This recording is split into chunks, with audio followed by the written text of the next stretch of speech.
Rutgers-Camden is a campus that continuously evolves as the needs of students change. Today's students want classes with hands-on learning and collaboration.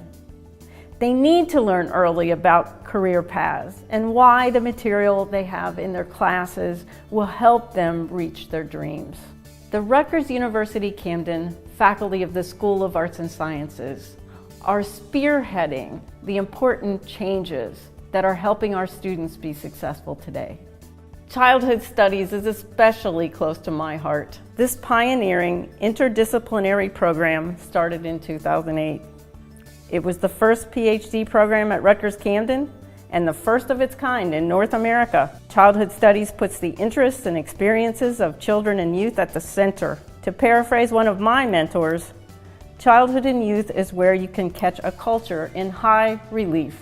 Better understanding children's lives helps create a better, sustainable future for everyone.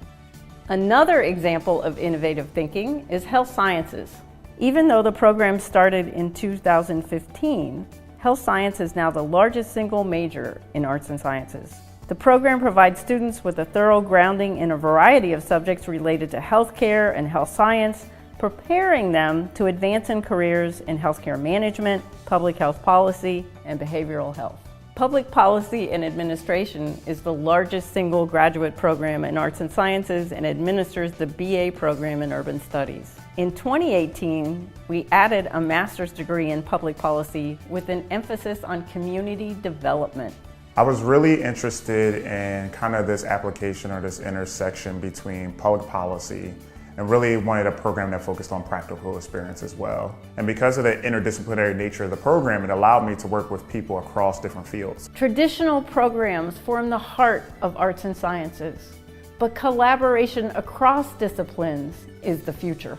Global studies draws from humanities, world languages and cultures, and the social sciences to help students navigate an increasingly global economy in a shrinking world. Never in a million years did I think I would have the chance to go to Guatemala, and especially not in the context of education. Like the fact that the education and the travel were combined in such a way was just everything I could have ever wanted. Forensics is an investigative learning approach to answering problems that demand skills in a variety of hard sciences, as well as the social sciences and humanities. I feel like now it's like it kind of differentiates myself from a bunch of people because like I did go out to a dig. I did learn about all these bones in this time period in Philadelphia, and not a lot of people can say that.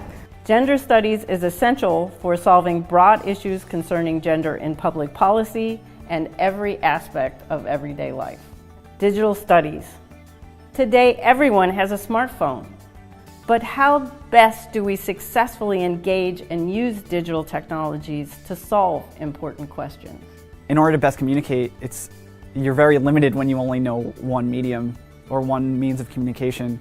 But digital studies encourages us so much to explore all these different ways, and it's been immensely beneficial. In addition to these programs, we've expanded learning facilities.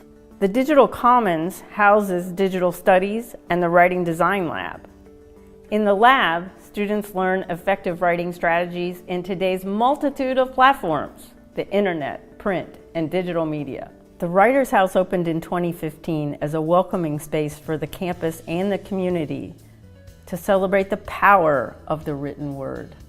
Our new Nursing and Science building opened in 2017 as a showcase for hands-on and collaborative learning.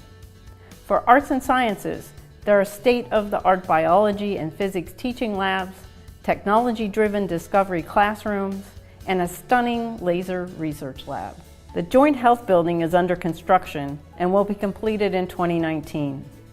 This facility will house science research laboratories for our expanding computational and integrative biology program, as well as research facilities linked to Rowan University's Cooper Medical School. But programs and facilities are not enough.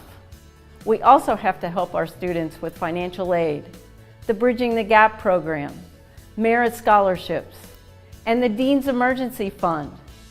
These things have helped our students successfully reach graduation. I was very worried because we didn't have, the money, and I was kind of like talking to my parents. I'm like, well, what do we do?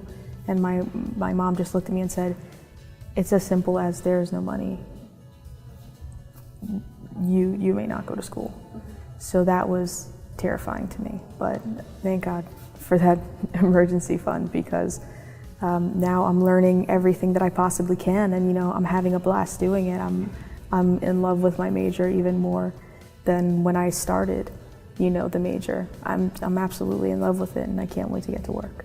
I am grateful to our donors and our talented faculty and staff for continuing to move Rutgers University-Camden forward.